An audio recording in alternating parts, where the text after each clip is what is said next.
Hello, I'm Richard Vobes, the Bald Explorer. This is another of those My Stories. This is where I recount my life story, really. And if you've only just stumbled across this, there are several of them now. And it goes from my childhood up until eventually to the current day, I suppose. People have found them interesting, which is why I'm doing them.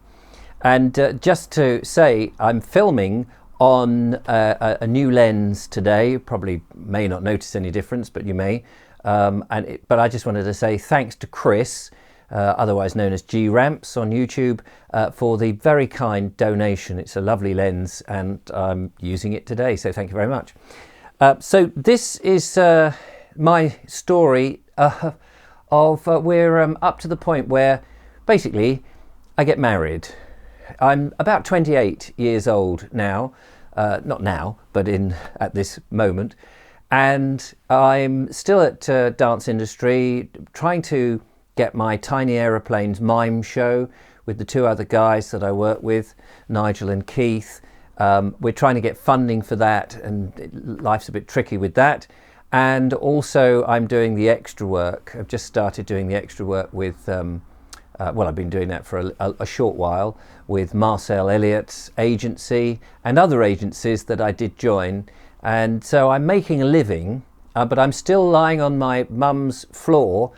She is living in the bungalow attached to a vegetarian old age people's home that she is the warden of. And I'm still lying on the floor there and driving down to where am I driving down to? Littlehampton, to dance industry, where I've been renting an office. Anyway, so that's the situation, that's where I am.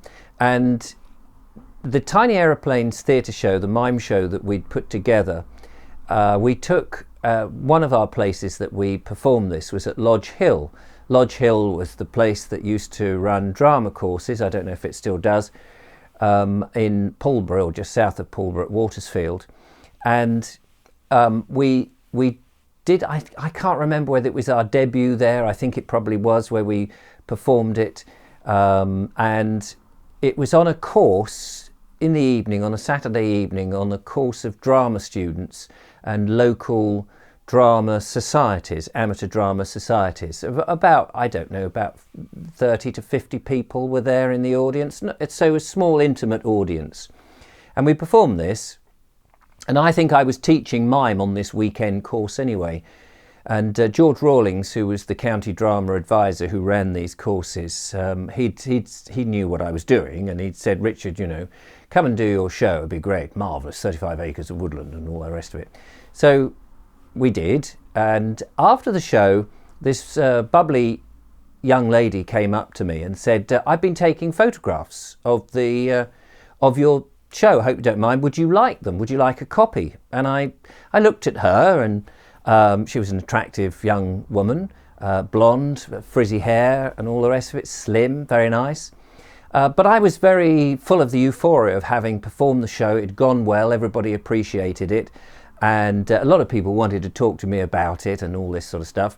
So I just said, yeah, no, that's great, thanks very much. And she said, well, what's your address? Where can I send them? So I gave her my address, which, because I was sleeping on my mum's floor, so I'm not quite sure where actually the address that I gave her. But anyway, so it transpired that she had been watching the show, and she had said to the person next to her, a friend of hers, as she was watching this solo mime show supported by Nigel on the lights and Keith doing the music, she said, that's the guy I'm going to marry.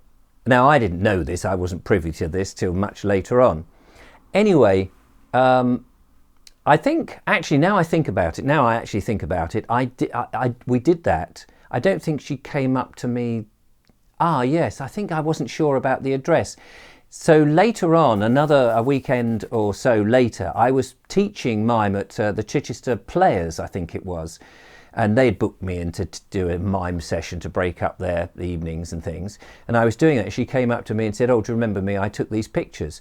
And I think that's what it was, that then somehow or other, she gave them to me and she said in an envelope, I may have got this all wrong because it was 30 odd years ago. And I thanked her, and I said, without trying to, because I was rubbish with women. I've always been rubbish with women. When I was younger, I would find certain girls that very, very lovely, and I didn't sort of just fancy them. I would fall for them, hook, line and sinker. I would just fall passionately, madly in love. That scared the living daylights out of them, and they didn't respond to me. So I'd been pretty crap when it came to the ladies. I've never been a ladies' man. So when this young lady had said, "Oh, I've got this envelope with these pictures and what have you," and I hadn't even considered to be trying to, pick her up or chat her up or anything. I just said, "Oh, I should buy you a drink or something, or maybe we should have a drink." Just me being very affable in the way that often I am, that sometimes gets misconstrued. Anyway, so she said, that would be great. And she was very keen. And I mean, I just saw her as a very attractive, at that stage, young lady. Anyway, we went for a drink. I can't remember exactly where we went. It might have been somewhere like Bosham or somewhere down. She came from the West Wittering area, below Chichester, about 6 miles below Chichester, in the sort of Chichester Harbour area. And we went somewhere, I think maybe in Chichester Harbour, I can't really remember, but I remember sitting outside a pub in the sunshine with chips and a meal. I probably had ham, egg and chips. I had a lot of ham, egg and chips in those days. And we were chatting away, and we got on really well, and we were laughing and what have you. And I thought, actually, you're a really lovely lady. Her name was Dawn. And so anyway, we started to sort of see each other as you do. This sort of thing just began, and I was doing my theatre show, and then I would drive down to West Wittering. She had a flat there which she shared with another girl, and I would come and see her, and I imagine I stayed the night. I can't really remember all of that. I know this is really bad, but I was so tied up with trying to get the career going and the theatre stuff going, and I was then sort of heading back to my mother's, of course, and lying on the floor there. But I'm probably stayed. I can't really remember. Anyway, this went on for a while. I don't know how long, probably about 6 months. And then Christmas came up, and I said to Dawn, I said, "What would you like for Christmas?" And she said, "You wrapped in a bow." And so my response was, "Oh, well, maybe we should get engaged." Now, I hadn't really known what I was saying because of my crap ability with women and the lack of girlfriends and things like that.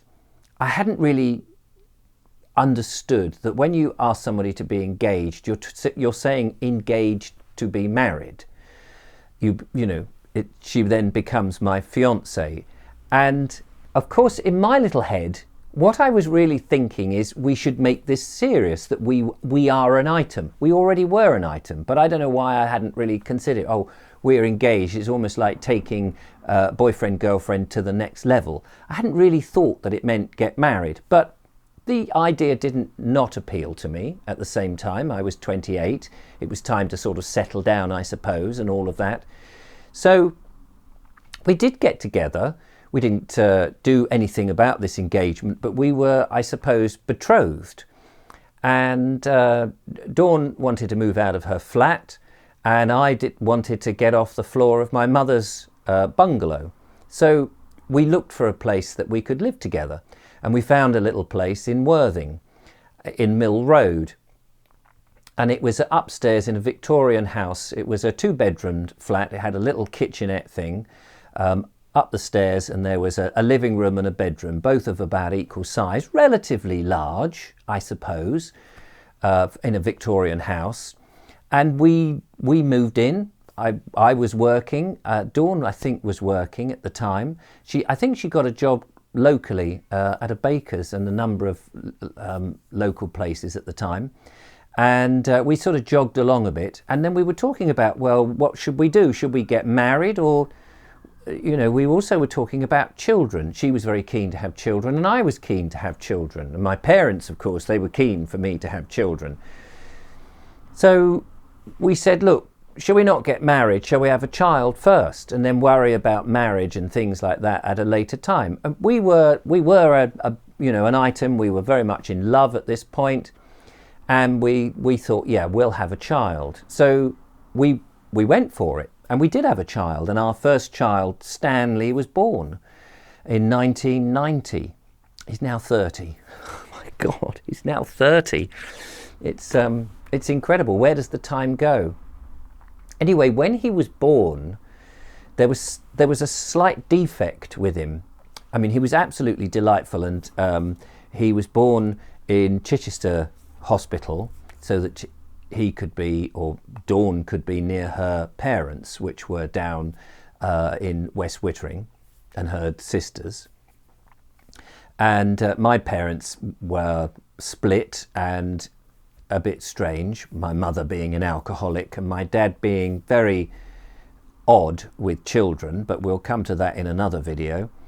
Anyway, that's where Stanley was born. We had lots of different ideas about how the birth was going to be, whether it was going to be a water birth and all these different sort of things, and we were very open to all of this.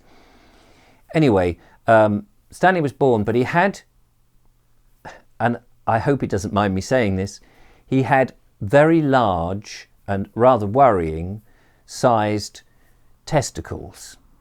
He had big balls. I mean, they were big that you could put him in a bath and they were like flotation tanks. Bless him.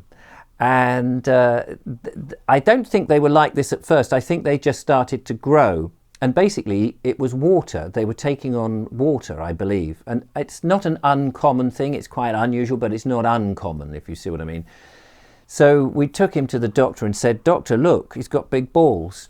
And the doctor said, "Yes, I think you're going to have them bled." And I remember thinking, what, like a radiator? And I think that's pretty much what happened. He was taken to, he was like this wonderful, amazing creature. And I'd become a father. Dawn obviously had become a mother. Which, being a father, changed me so much. All my maternal instincts, and I didn't know I had them, were in there. When I was younger, I was not really into family and into families. I didn't think that they were for me. I saw myself as being pretty much a single bloke, and now, of course, I'm back to being a single bloke. But at the time, families was very alien. I think because my family was a bit dysfunctional, and that my mother and father had got divorced, and I was between the two, and they weren't really very loving. They were loving, but in a way that they were unable to show it because of the circumstances of their upbringing. Anyway, having Stanley, the first child, suddenly brought on what being a dad and what being in a family was all about. And it was an amazing transformation for me. I felt incredibly proud, incredibly special. We both did, to have this perfect little kid, except for the big balls. So he went to the Alexandra Theatre. He went to the Alexandra Hospital in Brighton. And we were so nervous. I mean, he must have been about a month old at this point, and still timid and small, and and he was going under the knife to have these balls bled, not as in blood, but as in the water extracted. And I think what they do is they just stick a syringe in and pull out the water, and I think that was it. And I believe we had to do this twice. They did one, and then we had to go back a week later. And I guess they must have anaesthetized the baby, or a local injection or something. We weren't privy to it, but I remember we walked around for about an hour or so before we could come back whilst this operation was going on. And oh my God, we were as nervous and as worried as anything, because he just seemed, as a first child does to new parents, incredibly precious and fragile, and that anybody touching him he would break.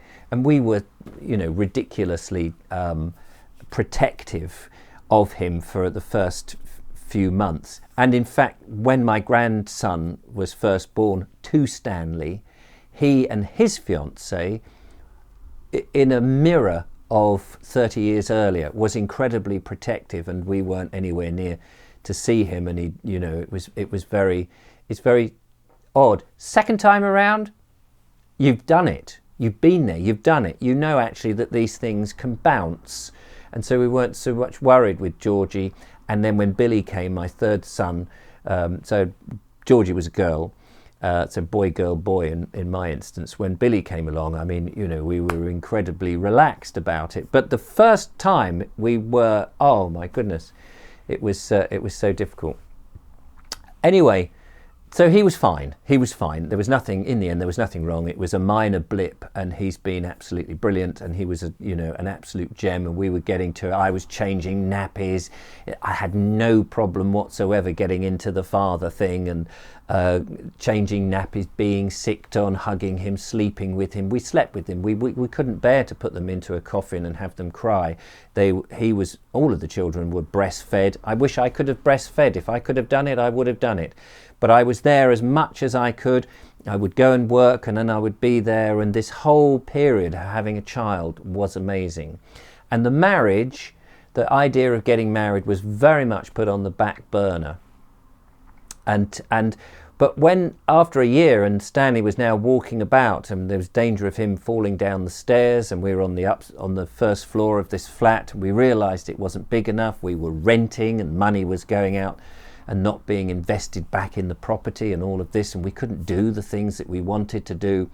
We had to look for somewhere to buy. We knew that we were probably going to have another child. We didn't know necessarily we were going to have 3 at that stage, I don't think, but we were looking for somewhere. And so we went looking, and I believe that this was the first house we looked at. We looked at a couple more, and then we came back and had another look at this one and decided this was it, and I've been here ever since. And of course, I was earning not very much money at all, and there was no way that I could go to a building society back then and say I'm on this wage, and Dawn was working part-time, or not at all, I don't think, at that time, because of the baby. And so my agent came to the rescue, and she said, well, look, I will write a letter to your building society and say that you are likely to earn the princely sum of £19,000 a year within the agency. And I took that letter, I took it to what was then the Abbey National, and the Abbey National said okay, and they gave us a mortgage. It was 0.2% loaded, so it was a little bit more expensive than it would be, I guess, because it was the way it was. And magically we got the mortgage, and it went on for 25 years, and I paid it all off. But there was a worry, because I knew I never was going to earn 19 grand in a year in those days, and even now I don't really earn that kind of money. 30 years later, I'm still not, when they say the national average is whatever, £26,000. Yeah, I don't even make 20. But that's another story. However, the lifestyle that we had was absolutely amazing, and so that was one of the reasons we didn't get married, because we just didn't have any money. And I wasn't religious, and Dawn wasn't particularly religious, and we couldn't afford a church wedding, and we didn't do any of that. So we plumped for a registry office, because that's all we could do. That was a bit of a saga in its own way, and I'll tell you about that in the next episode of my story. So there we are. We're living in the current house where I am now with our first child, and we've got a mortgage to pay, and I've got lots of ideas for my career, and we've got a pending marriage. Join me on the next My Story and find out what happens. Thanks so much for watching. I hope you've enjoyed it. Don't forget to follow, like and subscribe, become a patron, support what I do, give me a thumbs up, all the usual nonsense. I will see you next time. Take care, and bye-bye.